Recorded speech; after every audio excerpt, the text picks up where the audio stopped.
শনিবার বিকেলে চট্টগ্রামে লেডিস ক্লাবে সাংবাদিকদের সঙ্গে মতবিনিময় সভা ও ইফতার মাহফিলের আয়োজন করে চট্টগ্রাম মহানগর বিএনপি। এতে যোগ দেন দলটির নেতাকর্মীরা।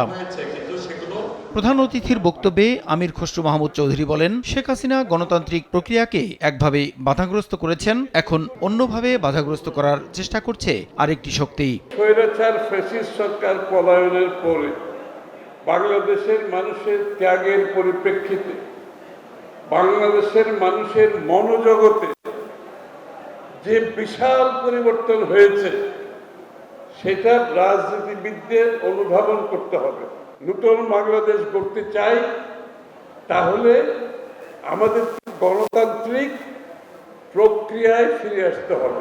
এদিকে সন্ধ্যায় রাজধানীর মালিবাগে 12 দলীয় জোট আয়োজিত ইফতার মাহফিলে ভার্চুয়ালি যুক্ত হয়ে বিএনপির ভারপ্রাপ্ত চেয়ারম্যান তারেক রহমান বলেন, মতপার্থক্য থাকলেও স্বৈরাচারের ফিরে আসা ঠেকাতে সব দলকে ঐক্যবদ্ধ থাকতে হবে।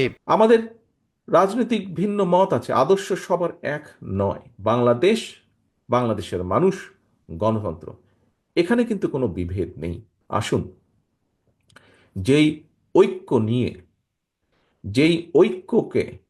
ঐক্যকে নিয়ে আমরা স্বৈরাচারকে বিদায় করেছিলাম, সেই ঐক্যকে আমরা ধরে রাখি। সংস্কার প্রক্রিয়াকে আমরা সকলে মিলে আলোচনার মাধ্যমে সকলে মিলে বাস্তবায়ন করব। এ সময় তারেক রহমান আরও বলেন, সংস্কার ও নির্বাচনকে মুখোমুখি করা হচ্ছে রাজনৈতিক উদ্দেশ্যে। এ দুটো বিষয় একসঙ্গে চলতে কোনো সমস্যা নেই। সংস্কার শেষ হয় না, সংস্কার চলমান প্রক্রিয়া। প্রসূন আশিস, সময় সংবাদ, ঢাকা।